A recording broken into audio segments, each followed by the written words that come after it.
동서가 났네요. 그러니까. 그래요. 자, 오늘 1장 8절에 특별히 내가 예수 그리스도의 심장으로 너의 이 무리를 얼마나 사모하는지 하나님이 내 증인이다. 저는 오늘 이 말씀 묵상하면서 마음이 참 마음이 좀 아팠습니다. 사도 바울은 목회자로서 성도들을 얼마나 사랑했는지, 내가 예수님의 심장으로 너희 무리를 얼마나 사랑하는지 하나님이 내 증인, 하나님이 내 마음을 아신다, 이렇게 말할 정도로. 과연 나는, 내가 목사로서 과연 우리 성도들을 이렇게 사랑하고 있는지에 대해서 한번 스스로 묵상하는 그런 시간이었습니다. 그도 그럴 것이 사도 바울은 보니까 첫 장부터 어떻게 말하냐면, 지금 감옥소에서 빌립보 교회를 향해서 어떤 말하고 있죠?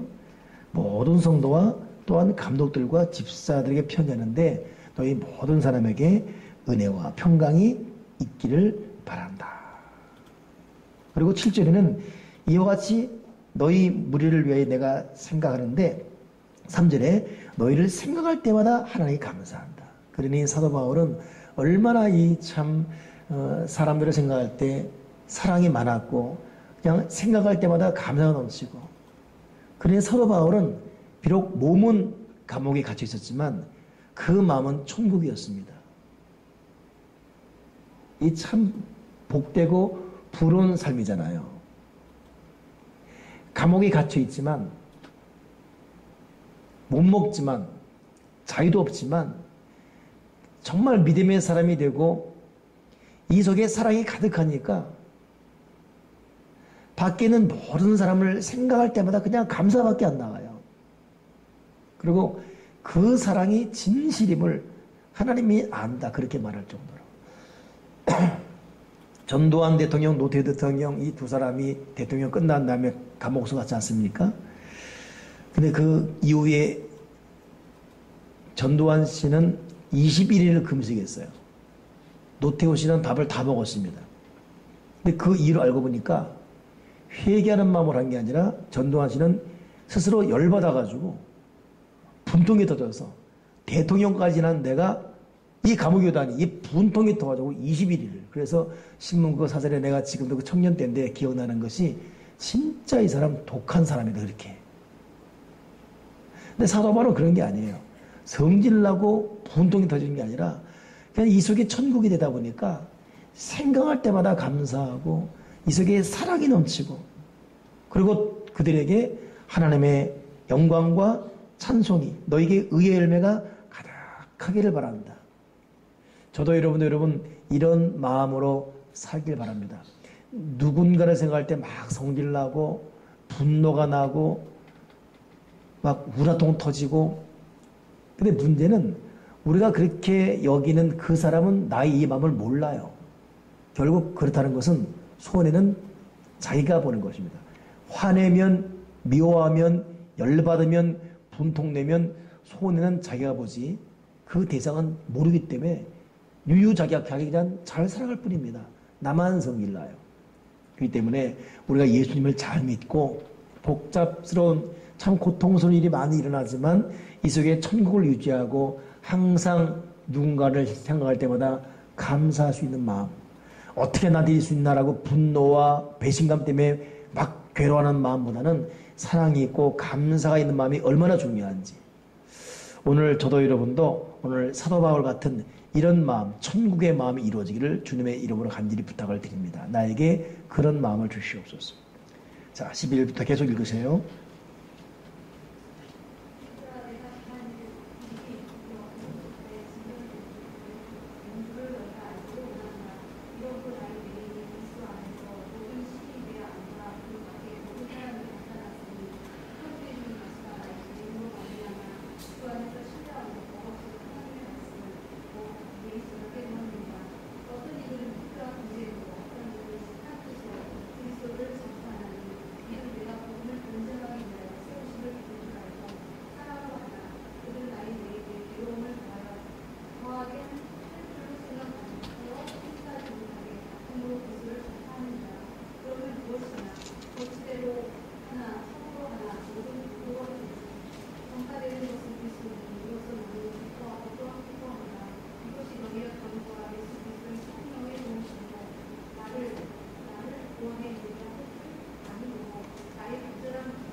사도 바울의 두 번째 마음이 어떤 마음입니까? 첫째는 그 속에 천국이 이루어져서 누군가를 생각할 때마다 감사하고 그냥 사랑이 넘치는 마음이었어요. 두 번째 마음은 뭐냐면 지금 자기가 감옥에 갇힌 것 때문에 여러 사람들이 여러 얘기를 하고 있어요.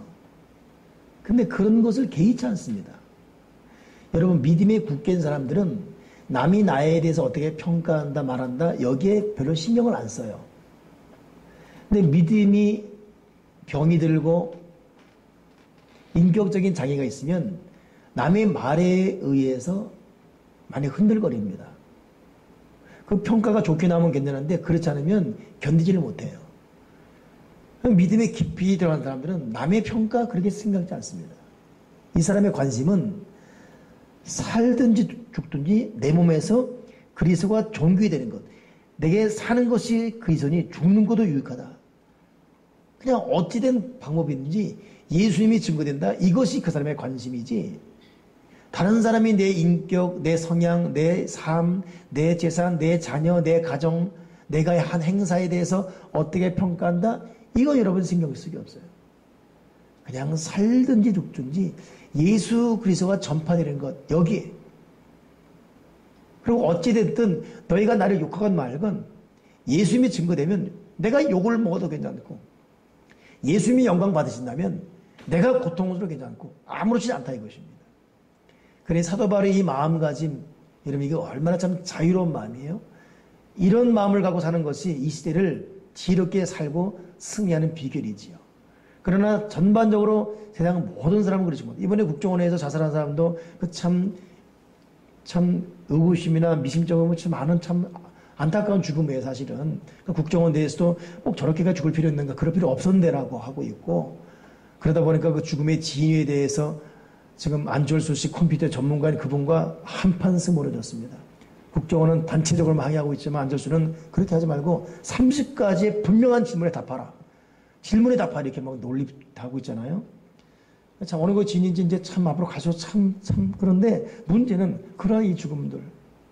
내가 어떻게 평가받는다. 이걸 견디지 못하는 거예요. 여러분 어떻습니까? 남에 대해서 남이 날 평가하는 거 어떻게 판단하고 있는지요. 사도 바울은 그렇지 않습니다.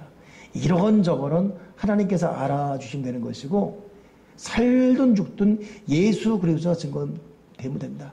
이것 하나의 마음이 있다 보니까 이 사람은 갇혀 있으나 그 자유가 있는 거예요. 참 제가 조금 전에 말씀했지만 오늘 제가 사도 이 빌립보서를 좀 이것만 지금 계속 묵상하면서 참 부러운 마음가짐이에요. 부러운 마음가짐. 사람이 마음이 편해야 되는데 이 참 부러운 마음가짐이에요. 계속 읽어보십시오.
아멘. 자, 사도 바울이 오늘 너희는 그리스도의 복음에 합당하게 생활하라 그랬거든요. 이거 여러분 우리 오늘 도전해야 됩니다. 저가 또 여러분이 살아가고 있습니다.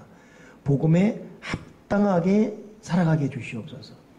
그럼 복음에 합당하게 사는 게 뭐겠습니까? 이 말씀을 기준으로 전과 후로 정리할 수 있어요. 그 전은 뭐지요? 생각할 때마다 그냥 감사하고 누군가를 사랑할 때마다 사랑이 넘치는 것. 이것이 복음에 합당한 자의 삶의 모습입니다. 만약 우리가 지금 분노가 있고 미움이 있다면 복음에 합당하게 살지 않는 거예요. 복음에 합당하게 사는 사람은 그냥 생각할 때마다 감사하고 누군가를 그냥 막 사랑이 넘치고 이게 복음에 합당한 것입니다. 또한 남이 나를 어떻게 평가하든 개의치 않아요. 내가 어떤 일을 당하건 상관없습니다. 오직 예수님이 증거되고 예수님이 영광 받으면 된다. 목적 자체가 주님께 있어요. 이것이 여러분 복음에 합당한 증거하는 것입니다. 그런 의미에서 요 말의 전반부인 요 두 가지, 생각할 때마다 감사하고 생각할 때마다 사랑이 넘치는 마음가짐이 있는가, 그러면 복음에 합당한 거예요. 또 한 가지는 내가 무슨 일 나가든 개의치 않아요. 그냥 나를 통해서 누가 나를 짓밟더라도 결국 예수님이 영광 받는다면 그냥 그걸로 감사할 수 있는 것, 이것이 복음에 합당한 생활이죠. 우리가 지금 그런 감각과 그런 반응을 갖고 살고 있는지. 그러면 또 하나 보겠습니까? 참 기가 막힌 말이 여러분 29절에 있어요. 오늘따라 참 이 말씀이 강하게 마음에 쾅 와닿는데, 그리스도를 위하여 너에게 은혜를 주신 것은, 왜 우리에게 은혜 줬습니까? 뭐예요? 예수님을 믿을 뿐만 아니라 예수님을 위해서 고난도 받게 함이라. 근데 우리는 보통 뭐예요? 은혜를 준 것은 예수님을 믿는 여기에만 그냥 국한시키고 있습니다. 그냥 열심히 믿고 있어요. 보일을 열심히 외치고 있고 성경을 열심히 외치고 있고, 그러다가 만약에 고난 오게 되면 이거 때문에 흔들거립니다. 그러나 명심할 것은 예수를 열심히 믿는 것과 함께 고난도 함께 받게 하리라. 지금 우리 현대신앙은 고난신앙에 대해서 약합니다. 사실 교회들마다 고난에 대해서 말하지 않는 교회가 99%입니다. 그러나 중세시대나 초대교회는 그렇지 않았어요. 초대교회는 그냥 교회 신앙생활 자체가 고난이었고, 중세시대에는 이걸 기초로 해서 고난을 가르쳤습니다. 그렇기 때문에 제가 이제 한번 중세교회를 한번 갔을 때 세신자리 있어요. 세신자실. 근데 세신자실이 있는데 거기도 세신자 교육이더라고요. 근데 세신자 교육실 첫 관문이 뭐냐면 와서 죽으라예요. 와서 죽어라. 충격이었어요. 그리고 십자가 죽음을 가르치는 거예요. 이게 세신자 코스입니다. 만약 지금 그 가르치면 누가 교회 나오겠습니까? 그냥 중세교회 때는 예수를 믿는데 고난부터 가르친 거예요. 예수 믿으면 축복받고, 예수 믿으면 잘되고, 예수 믿으면 돈 많이 벌고, 예수 믿으면 자녀가 잘되고, 예수 믿으면 등등등등, 이것이 아니라 예수 믿으면 그때부터 넌 죽는 것이다. 그래서 우리는 보통 세례를 뵙티즘 그러거든요. 근데 그걸 침례교회 뵙티즘 그러잖아요. 근데 그 헬라 원어 보게 되면 죽음 뜻입니다. 수장되잖아요. 죽음 뜻. 고난. 그러니까 여러분, 복음에 합당하게 사는 사람은 우리가 예수를 열심히 내가 예수를 열심히 믿는 것도 중요하지만 결국 내가 고난도 받는다. 고난의 훈련. 이것이 여러분 복음에 합당하게 사는 사람의 또 하나의 모습인 것입니다. 그렇기 때문에 여러분 고난 당하는 것을 이상하게 생각하지 말고, 도리어 하나님은 나를 평탄과 가시밭, 고난과 축복, 이 여러 모양으로 나를 이끌어 가고 있다는 것 잊지 마시고, 어떤 상황에서도 복음에 합당하게 반응할 수 있는 저와 여러분 꼭 되길 바랍니다. 자, 이제 2장 읽으세요. 전미사님 2장 읽겠습니다.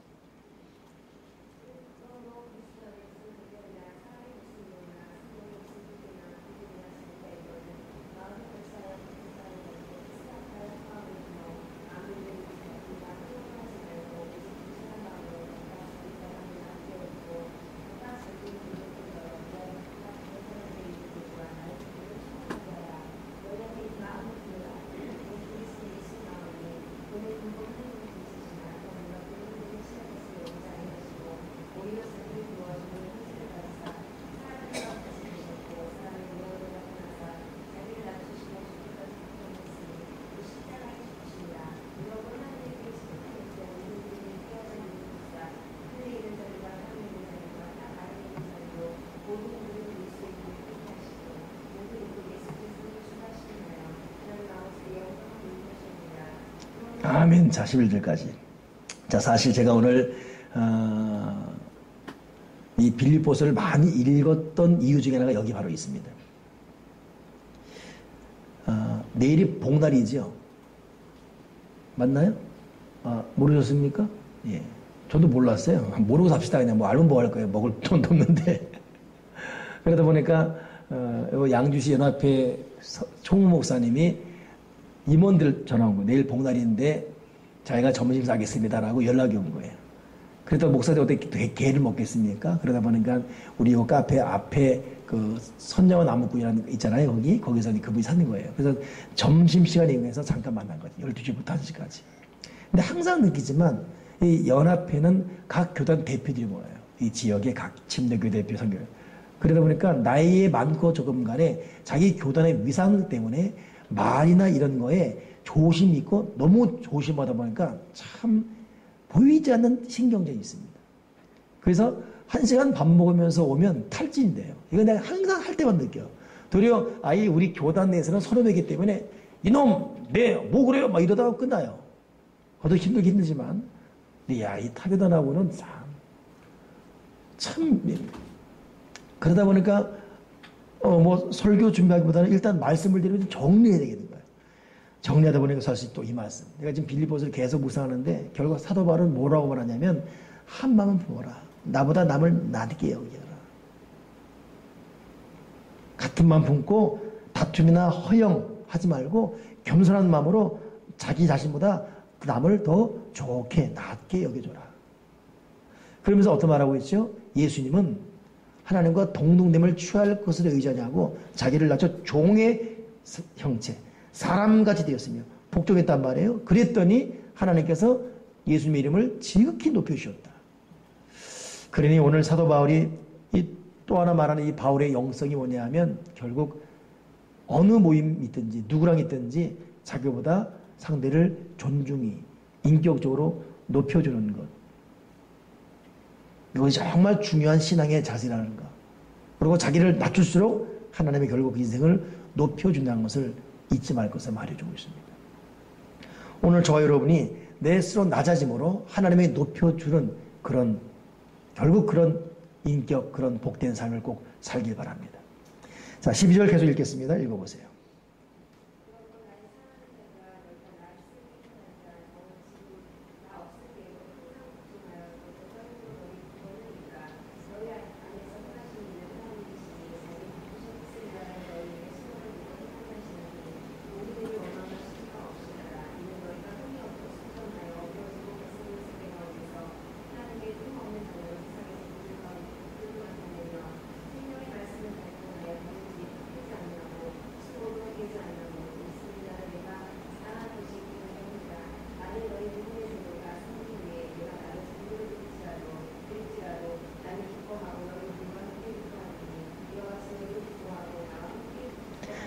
자, 사도 바울이 오늘 특별한 말을 하고 있어요. 나 자신을 전제로 드릴지라. 이게 한글 개역 성경에는 관제 그랬거든요. 관제나 전제 같은 말이죠. 짐승의 목을 쳤을 때 피가 솟아나올 때 그 솟아나는 피를 그릇에 받아서 드리는 예배가 전제고 관제입니다. 사도 바울이 내 목을 쳐서 피가 나오는 걸 드리는 그런 내 관제처럼 죽을지라도 내가 원하는 것 한 가지가 있다. 그것이 뭐냐면 제발 부탁이다. 너희들 두렵고 떨림으로 너희 구원을 이루라. 12절 말씀이에요. 두렵고 떨림으로 항상 복종하여 두렵고 떨림으로 너희 구원을 이루라. 우리가 좀 속고 있는 것 중에 너무 가볍게 여기는 것이 뭡니까? 구원을 전하는 데 있어서 우리가 마음으로 믿어 의에 이르고 입으로 신하여 구원에 이른다. 이러면 구원 받아요. 그렇기 때문에 지금 다 구원 받았다고 생각합니다. 받았습니다. 근데 여러분 정말 여러분 한번 환난 당해보세요. 여전히 이런 현실 가운데 하나님을 믿는 이 마음의 평정을 갖고 있는지, 그럼에도 예수 그리스도를 구주로 고백하는 입술에 신이 있는지 그건 사실 자신 못해요. 그래서 초신자들이 왜 나가 떨어집니까? 보통 하는 말이 뭐죠? 내가 예수 믿는데 왜 우리 남편 사업이 이렇게 됐냐고. 내가 예수 믿는데 왜 내 자녀가 이렇게 되냐고. 나 교회 안 다냐고. 뭐 쉽게 볼 수 있어요. 여러분 그런 사람들 구원받은 게 아니죠. 결국 그렇게 되면 거기까지만이에요. 그걸 끝나는 겁니다.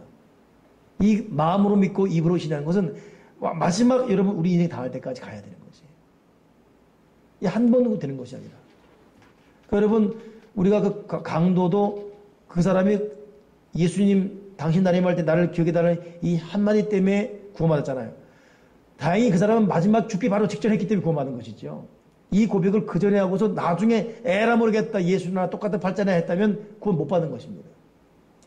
마지막까지 여러분 이 입술의 고백과 마음으로 믿는 의의 평정을 갖고 있는 사람, 저도 그렇고 여러분도 자신 못하는 것입니다. 그래서 그 사람의 신앙의 진정성은 작이건 일이건 큰일이건 환난 당해봐야 돼요. 여전히 기도할 수 있는지, 여전히 사역자리 떠나지 않는지, 여전히 예배대로 하나님 바라보는지, 그럼에도 불구하고 사명자로 길을 걸어갔는지, 그거 알아봐야, 겪어봐야 그 신앙의 진정성을 알 수 있습니다. 그래서 사도 바울은 일찍이 알았기 때문에 내가 정말 부탁했다. 내 목을 쳐서 피로 튀길지라도 내가 바라는 것이 있는데, 그것은 뭐냐면 두렵고 떨림으로 구원을 이루어야 된다. 여러분, 이것은 그래서 현재 진행, 구원은 현재 진행입니다. 구원은 현재 진행이에요.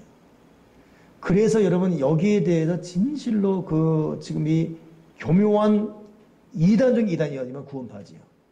우리는 다 구원받았다. 회개할 필요 없고, 기도할 필요 없고, 왜냐하면 주님이 기도하고, 그리고 주님이 우리 위해 죽었기 때문에 그럴 필요 없다. 그러니 이런 이단이었습니까? 이런 상이단이었습니까? 이번에도 우리 이단 세미나 할 때 그 목사님이 했잖아요. 지금 구원파의 마지막은 결국 이만희가 죽게 될 경우 상당한 파장이 난다는 것이에요. 그러니까 그분 반응은 뭐예요? 빨리 죽어야 된다고. 빨리 근데 내가 보기에는 죽어도 안 없어요. 왜냐하면 이 구원파보다 먼저 일어난 종교가 뭐냐면 하나님의 교회예요. 여러분 요즘 가서 봅니까? 대통령 표창 하나님의 교회 그거 보고 있습니까? 예. 아이고 뭐 그렇다고 박근혜 대통령이 그거 현수막 내리라는 말 못해요. 그것은 뭐 그냥 그런 거니까. 근데 거기 교주가 안상홍이에요. 저는 안상홍이 죽으면 될 줄 알거든요. 안상홍이 라면 먹다 죽었지 않습니까?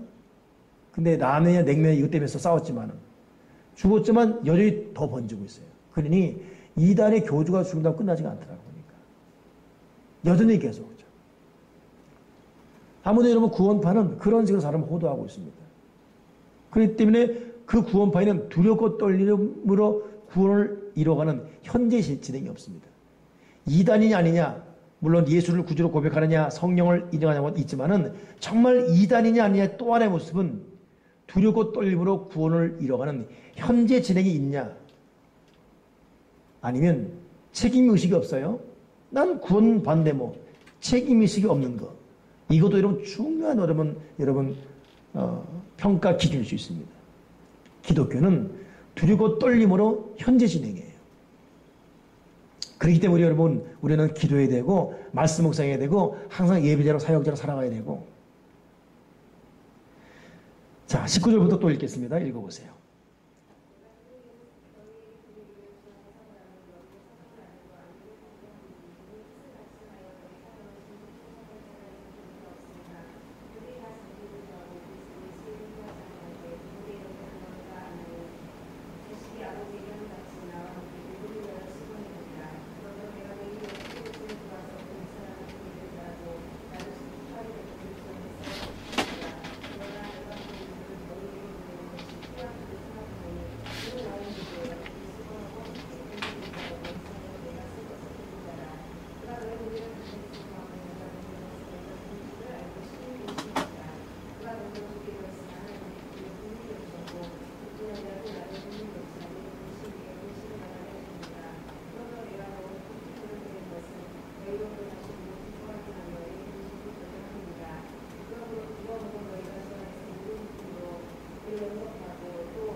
아멘. 자, 이 본문은 우리 지난 수요예배 때 했던 부분이에요.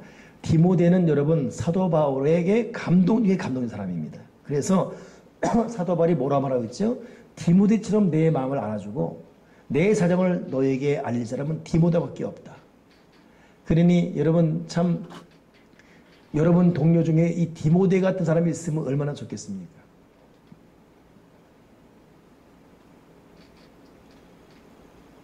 또 목사에게도 디모데 같은 성도가 있다는 것은 큰 복이죠. 사도 바울이 디모데처럼 내 사정을 알고 너에게 내 사정을 말해줄 사람 디모데밖에 없다 이렇게 말하고 있어요. 저도 여러분도 하나님 은혜 안에서 누군가에게 정말 디모데 같은 그런 진국이 되면 참 좋겠습니다. 근데 이건 지난주에 써온 것이고 오늘 이 부분 한 번 더 볼 텐데 25절에 나오는 에바브로드입니다. 이 에바브로디도 이 생각할수록 참 대단한 믿음의 사람이죠. 빌립보 교인이에요. 근데 로마 감옥에 갇혀있는 사도 바울을 위해서 빌립보 교인들의 대표로 파송받습니다. 왜 그렇지요? 감옥에는 바울에 쓸 것을 교인들이 모아서 에바브로디도 편에 보내는 거예요. 그래서 그걸 갖고 와서 같이 감옥에 들어갑니다. 그때는 그게 허락됐기 때문에. 그러니 바울이 감옥에 같이 들어가서 에바브로디도가 바울을 옆에서 이렇게 보필해 준 거예요.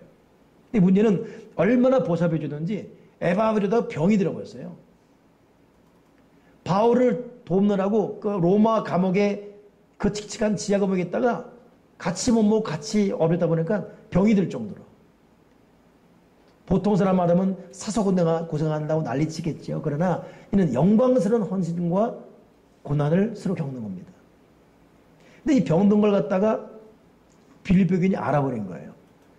근데 에바브로디도는 자기가 병든 것보다도 자기가 병든 것을 빌립보 교인이 알아서 자기 때문에 염려하는 것이 더 고민스러운 거예요. 야, 여러분, 이런 이 천사의 마음을 우리는 어떻게 해야 간직할 수 있을까요? 도리어 우리는 어떻게 되죠?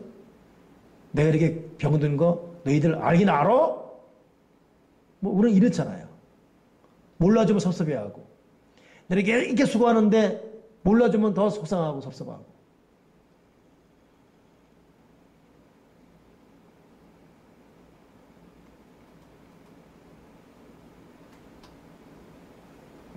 여러분, 진짜 아비의 심정은, 진짜 부모의 심정은 자녀들이 잘 되는 것 자체를 기뻐합니다. 그 거기까지입니다. 그러나 그런 마음이 있기도 있지만 그 자녀에게서 보상 심리를 바라는 것은 인간 부모들의 한계예요. 전 요즘 그걸 생각하면서 참 하나님 아버지의 마음을 더 알아갑니다. 저도 아버지지만 제가 제 아들한테 뭘 바라는 게 없어요. 너 빨리 뭐 어디 좋은 장 어디 가서 돈 많이 벌어서 빨리 아빠 좀 먹을 것 좀 사주고 그래라. 이런 게 전혀 없어요.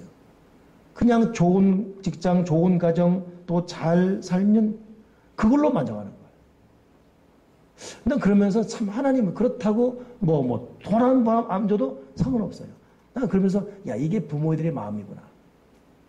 근데 보통 보면 그렇지 않은 부모 있지 않습니까?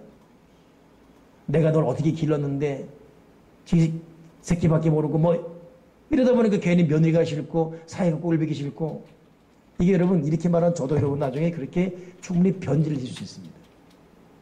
그러나 적어도 아직 이 본격적인 시집장가 보내서 며느리 사이 안 본 저희들은 그냥 최선 다해 길러주고 그냥 공부 잘하고 열심히 하고 하는 그걸로 끝나잖아요. 그냥. 너희들 앞길을 잘 닦으면 되지 않습니까? 하나님 아버지래요. 그리고 여러분 믿음에 나온 것은 하나님을 기쁘게 하는 거지 않습니까? 하나님은 우리가 열심히 잘 사는 것 이것들이 기뻐요. 근데 우리가 그냥 근심하면 이것이 근심입니다. 에바브로드가 어떻게 보면 하나님 마음을 가진 거예요. 내가 병든 것 아무도 몰라야 되는데 그냥 빌립보 교인이 안 것 때문에 괴로웠어요. 이걸 알지 말아야 했는데 이거 왜 알았을까? 이것 때문에 고민하고 있습니다. 야, 그러니 여러분 이 빌립보는 자기가 배합하는 자식들도 아님에도 불구하고 어떻게 일반 사람들한테 이런 마음을 간직할 수가 있을까?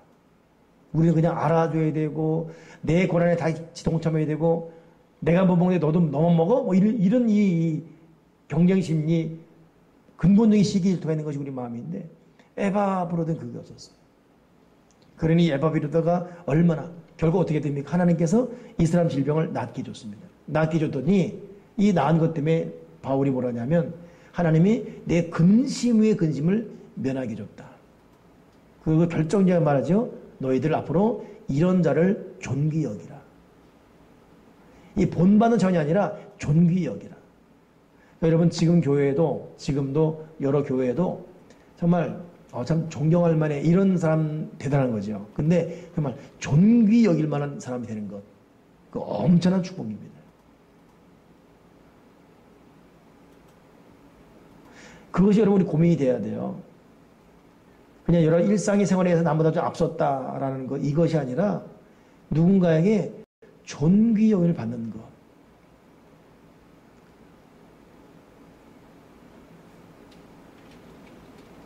저는 목사의 목회자로서 참 많은 사람의 염을 하고 또 마지막 죽음의 모습을 참관하기도 하는데 참 그때가 되면 참 두려워집니다.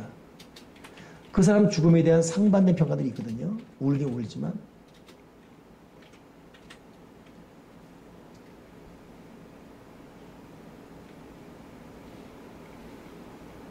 저는 지금도 우리 둘째 아버지 돌아가실 때 장면을 잊지 못해요. 둘째 아버지 죽었을 때 그 미국에 돌아가셨는데 제가 갔었거든요. 근데 미국은 화장이 아니고 매장이에요. 또 이렇게 엘리베이터가 쭉 내려갑니다. 근데 합장인데 되게 깊어요. 쭉 이렇게 내려가요. 그럼 어떻게 합장하냐 했더니 아래 위로예요, 아래 위로. 그 남편 먼저 죽은 사람 밑으로 하고 그 다음 이제 엘리베이터 씌웠죠. 그리고 딱 덮어버리면 딱 보면 이제 봉이 없어요. 그냥 넓은 들판이에요. 그리고 이 바닥에만 이렇게 비석을 엎어놨어요. 그리고 그냥 큰 공원이에요. 그러니까 죽음과 삶을 동일시하고 있죠. 그 복음이 들어간 곳은. 야, 근데 이제 둘째 아버지 돌아가셔서 관이 이렇게 내려가는데, 야, 우리 그 둘째 어머니 통화하는 거야. 내가 알기로는 그렇게 관계가 좋은 분이 아니었거든요. 근데 통화하는 거예요. 나중에 물었어요. 그러머니 그래도 돌아가시니까 마음 슬프죠? 슬퍼서가 아니라 원통해서 운다네. 저놈이가 내가 사과를 봐야 돼. 사과가 받지 못하고 죽은 거 내가 원통해서 운다고. 장례식에 모여서 얼마나 참 웃지도 못하고 울지도 못하고. 아, 분위기 썰렁하네. 자기 남편 죽은 앞에 내가 원통해서 온다. 사과를 받아야 되는데. 그러니까 여러분, 사람이 어떻게 죽냐 정말 중요한 것 같아요. 어떻게 죽냐. 그러니까 여러분, 우리가 살면서 마지막에 사람들에서 존귀 여김 받는 거 정말 중요합니다. 그러니 바른 인간관계 맺고 더 깊게 살아야 되고 하나님의 사람다운 향기를 나타내야 되고 어디 있든 말과 행동 가운데. 그러니 날카롭고 강한 사람 주변에는 사람이 없어요. 결국 온화하고 덕이 있고 양보하고 배려하고 이해하고 경우가 있고 예의가 있고 그런 사람들 주변은 주변 사람이 있습니다.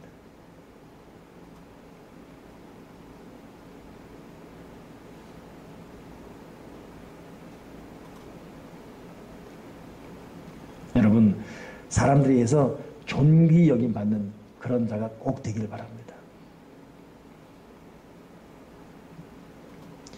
하나 더 30절에 참 사도 바울이 귀한 말 하나 하고 있어요. 그가 에바브로 되죠.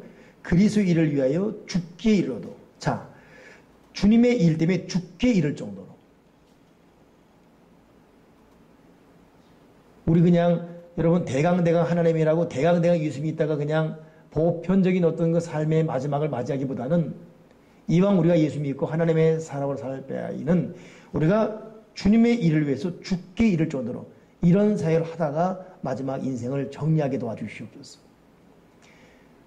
참 그런데도 우리는 육신이 약해서 일단 내 건강이 앞서고 내 스케줄이 있고 내 삶의 리듬이 있지 않습니까? 그러나 그리스도 일을 위해 죽게 이뤄도 자기 목숨을 돌보지 않았다. 이게 에바브로도 존귀 여김받은 에바브로드의 모습이었습니다. 주님의 일 때문에 죽기 이뤄도 자기 목숨을 돌아보지 않은 이 에바브로의 자세. 그러니 그 사람은 존귀 여김받아요. 근데 그 이유가 왜라 그랬죠? 나를 섬기는 너희 일에 부족함을 치려 합니다. 그러니까 사도 바울을 섬기는 일을 사도 바울을 모든 교회 다 섬겨야 되는데 지금 거리상으로 못하니까 빌립보 교인들을 위해서 대표로 왔으니까 이걸 지금 최선을 다해서 다 하고 있는 것이에요. 여러분 교회마다 이런 이 에바브로디도 같은 사람이 있으면 교회마다 싸움, 분쟁, 다툼 없습니다. 제가 여러분 몇 번 말하는 기억은 나는데 전주에서 익산 넘어가는 그 경기에 보게 되면 합동집 교회가 있어요. 근데 여러분 그 교회는 목사 하기 싫어 죽겠는데 아버지 때문에 목사대에서 목사 되기 싫은 나를 목사 만든 아버지 목사가 얼마까지 망가지나 보라. 이 복수심의 목사가 된 사람이거든요. 그런 신학교 때부터 공부 안 하고 술 먹고 담배 피고 합동주 못 살았는데 막 난리치고 막. 그러니 아버지가 장로님인데 내가 왜 응답받지 못하고 그냥 자기가 목사 될래 못 된 것 같다가 아들 시킨 거예요, 억지로. 평생 후계. 이 아들은 통쾌한 거죠, 고소하고. 근데 그렇게 4년 졸업했더니 다른 직장 갈 수가 없는 거예요. 어쩔 수 없이 사꾼 목사가 되다시피 해서 목격이 가는 것이에요. 근데 아버지가 장로로서 해놓은 일이 있다 보니까 그 당시에는 시골이었죠. 시골이지만 교회 하나 맡은 거예요. 근데 월급 받아가니까 기도는 안 해왔지. 말씀 안 읽었지. 그냥 되는 대로. 술, 담배 막. 수예배 때도 그냥 당구치도 하죠. 막 이러는 거예요. 그러니까 교회가 난립니다. 저 목사가 돼가지고 술 먹고 담배 피고 난다. 유일하게 권사한 분이 그 목사를 오모모한 것인 거예요. 그럼에도 불구하고 목사에 대해 함부로 말하지 마라. 목사 안 보자고 저거 좀 막걸리 마시지 않냐고. 막걸리가 아니고 우유겠지라고 생각하라고. 저 담배 피우면 내가 봤는데 전봇대 뒤에서 담배대가 아니고 볼펜 거꾸로 물고 있는 거라고 그렇게 생각하고 있어. 내가 지금 막 권사님 때문에 못 살겠다고 막 교회. 근데 워낙 권사님이 덕이 있다 보니까 그 권사님을 누구도 넘어가지 못하는 거예요. 이 권사님이 딱 온몸 막아버리니까. 근데 그러고 난 날은 이분은 집에 안 들어갑니다. 교회로 오는 거예요. 그리고 젊은 우리 주회종 하나님 앞에 바로 서게 달라고 눈물로 기도한 눈물. 그걸 갖다가 이호 목사님이 설교를 들었거든요. 그분이 그 교회를 갔었습니다. 세상에 그 이호 목사님의 부흥회 때 우스갯소리만 냅니다. 그 권사가 콧물로 바닥을 니스라고 눈물로 바닥을 팬디치라고 결국 그 권사 기도 때문에 목사님이 변화되었어요. 결국 하나님이 쓰시는 종의 길을 걸어갔습니다. 에바브를 얻었던 권사예요. 근데 보통 사람 어떻게 반응하죠? 그래? 그랬다면서 그때부터 이거 세계 3차전이 일어납니다. 없던 말로 만들어내고 이제 더 하고 어떻게 죽을 것에 집중 공격되게 되고. 그러니 여러분 교회마다 지질로 에바브로디도 같은 사람 하나 있으면 해결돼 버립니다. 겨우 저와 여러분은 어떤 소식이나 평가도 뒤로 하고 어디 기도로 나가야 되죠. 섬기는 일의 그 부족을 채우기 위해서 자기가 온몸으로 내웃는 자세. 그러니 바울도 바울이지만 이 에바브로이트의 자세가 얼마나 복된 자세겠습니까? 자, 3장 읽어보세요. 읽겠습니다.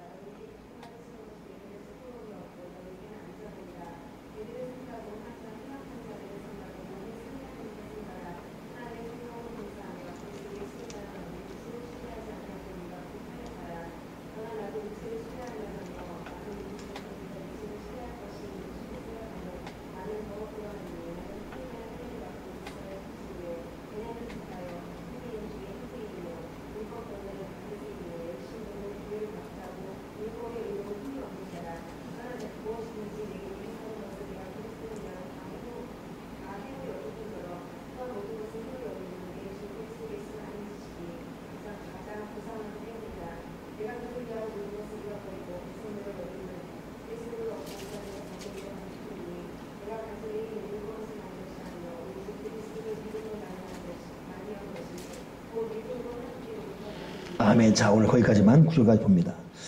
자, 여러분 3절 보니까 사도 바울이 영성을 바라면서 내가 너에게 이렇게 쓰고 너희를 위해 기도하고 헌신하는 이 수고로움은 수고로움도 아니다. 내게는 이것이 수고로움이 아니고 도리어 안전하다. 그러면서 2절에 개들을 삼가고 행악하는 자들을 삼가고 몸을 상해하는 일을 삼가라 그랬어요. 개는 누굽니까? 여러분 개는 불신자를 말해요. 행악자는 누굽니까? 그리스도를 믿지만 예수를 믿지만 교회 안에 있지만 악을 행하는 자를 말합니다.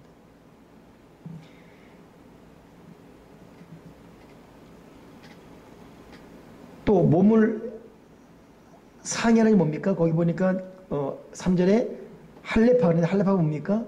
이거는 그리스도를 주로 고백하지 않는 율법자를 말합니다. 그러니까 사도 바울이 세 가지 말하고 있어요.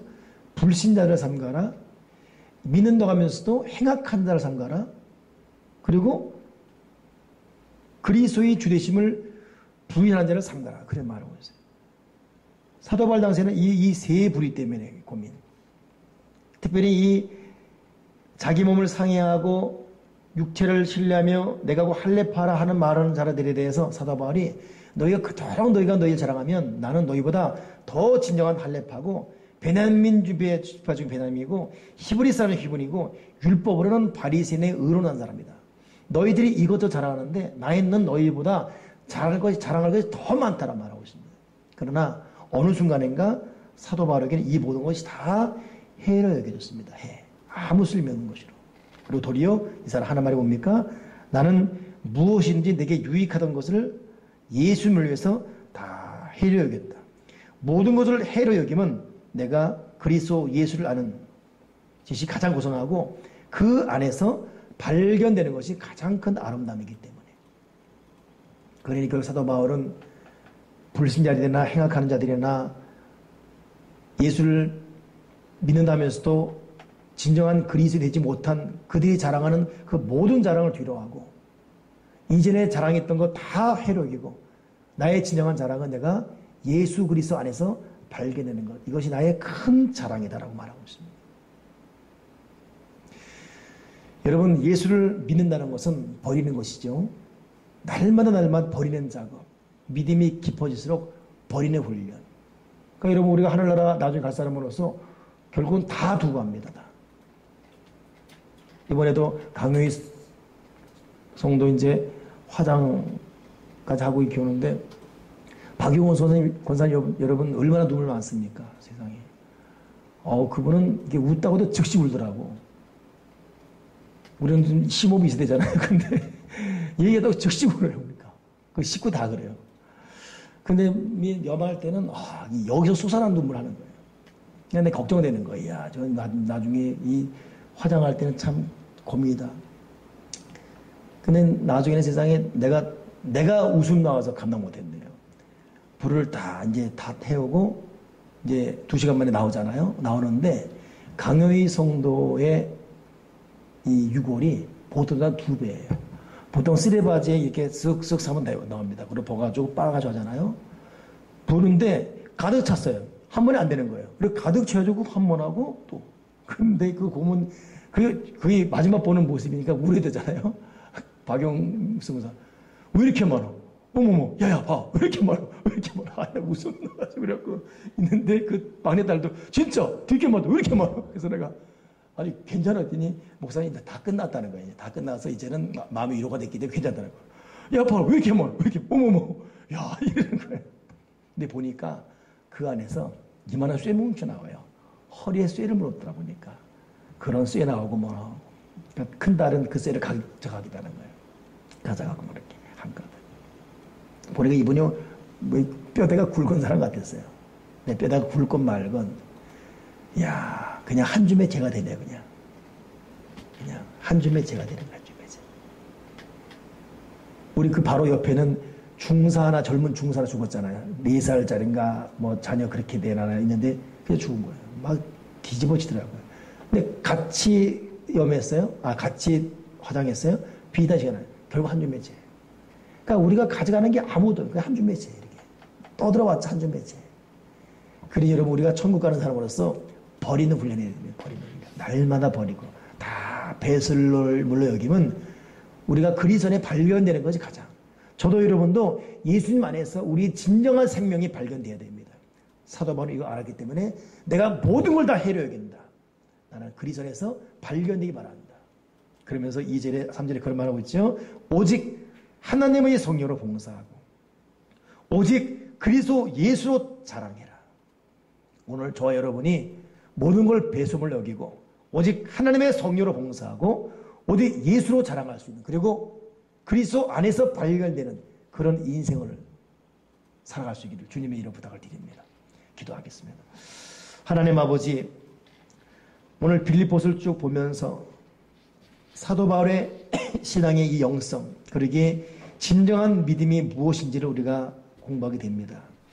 하나님, 지금 나의 믿음의 진짜 모습, 참된 믿음의 현 주소는 무엇인지, 우리는 욕심도 많고 우리는 아직도 욕망도 있고 미움도 있고 분노도 있고 삭히지 않은 열도 있고 시기와 질투도 있고 육체의 정욕도 있고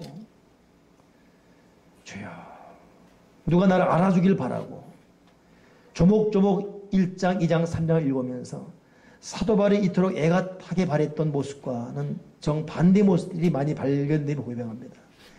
사도 바울만이 아니라 에바브로드의 영성도 우리에게는 부족함을 고백하오니 주님, 진실로 우리가 참 믿음의 사람이 되게 주옵소서.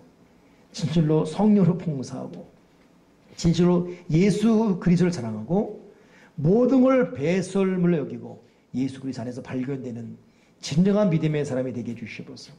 우리가 은혜 받은 것은 예수를 믿음과 동시에 고난도 함께 받기 위함이라는 이 사도 바울의 절규를 마음에 간직하고 주여 우리가 하나님 아버지가 기뻐하는 진짜 믿음이 되게 주여 주시고 우리를 더욱더 믿음의 길로 이끌어 주시옵소서. 주 예수 그리스도 이름으로 기도드리옵나이다. 아멘, 아멘.